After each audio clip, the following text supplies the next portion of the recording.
Indonesia, negara kepulauan terbesar di dunia, dengan ribuan pulau dan posisi strategis di Asia Tenggara, kita berada di jalur perdagangan tersibuk sekaligus wilayah rawan konflik. Tapi ada babak baru dalam pertahanan Indonesia. Sebuah senjata baru datang memberi efek kejut di kawasan ASEAN. Rudal Ballistic Cannon. Bukan roket biasa, bukan artileri standar, tapi rudal balistik taktis, presisi tinggi, jarak jauh, dan mematikan. Apakah ini game changer bagi Indonesia? Atau pemicu ketegangan baru di Asia Tenggara? Mari kita bahas tuntas di GovTalk ID.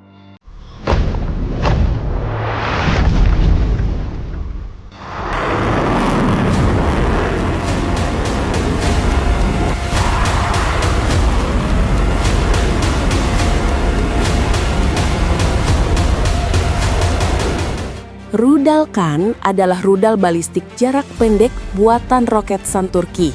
Ini adalah sistem rudal modern dengan kemampuan serangan presisi yang biasanya hanya dimiliki negara besar seperti Cina, Rusia, atau AS.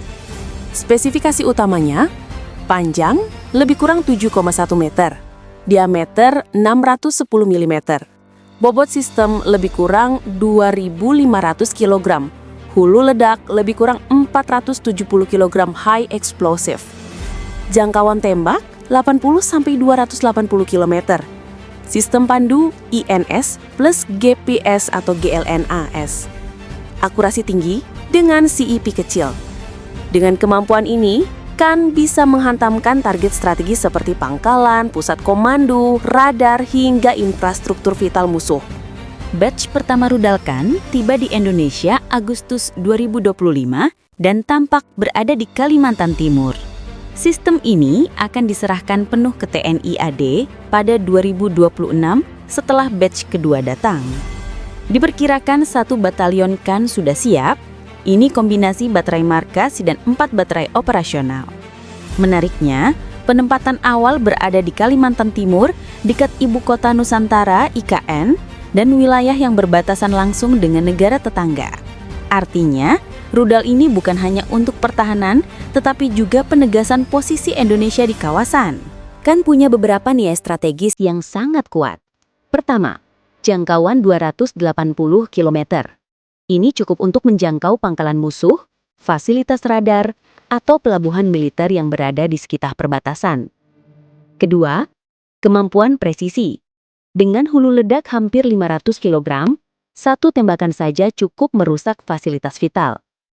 Ketiga, efek deterren.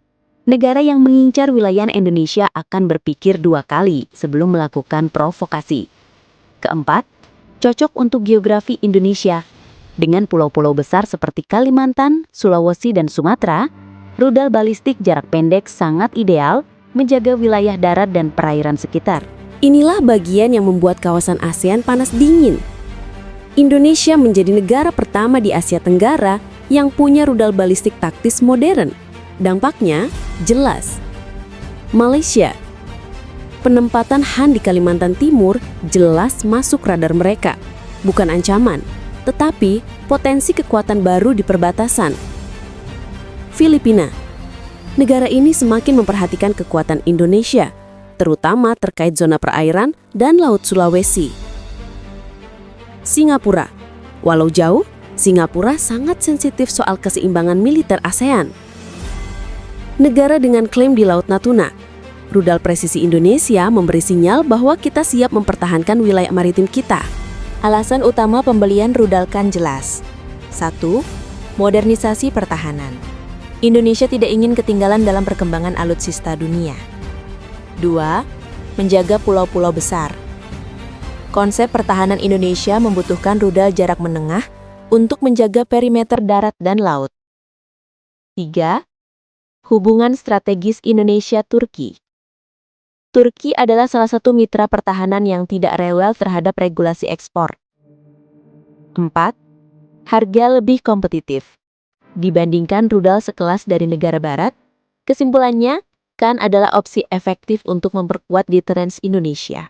Tentu, kekuatan besar punya konsekuensi besar. ASEAN bisa masuk fase perlombaan senjata. Negara tetangga lebih sensitif terhadap kebijakan militer Indonesia. Indonesia harus memastikan penggunaan rudal Khan tetap pada prinsip pertahanan, bukan agresi. Perlu strategi komunikasi publik dan diplomasi yang matang. Inilah yang menentukan apakah rudal Khan menjadi alat stabilitas atau sumber ketegangan baru. Rudal KH membuka babak baru pertahanan Indonesia. Dengan kemampuan presisi, daya rusak besar, dan jangkauan luas, Indonesia memasuki level baru kekuatan regional. Tapi pertanyaannya, apakah ini akan membuat Indonesia semakin disegani atau justru meningkatkan tensi di ASEAN? Tulis pendapatmu di kolom komentar. Jangan lupa like, share, dan subscribe Golf Talk ID. Sampai jumpa di analisis berikutnya.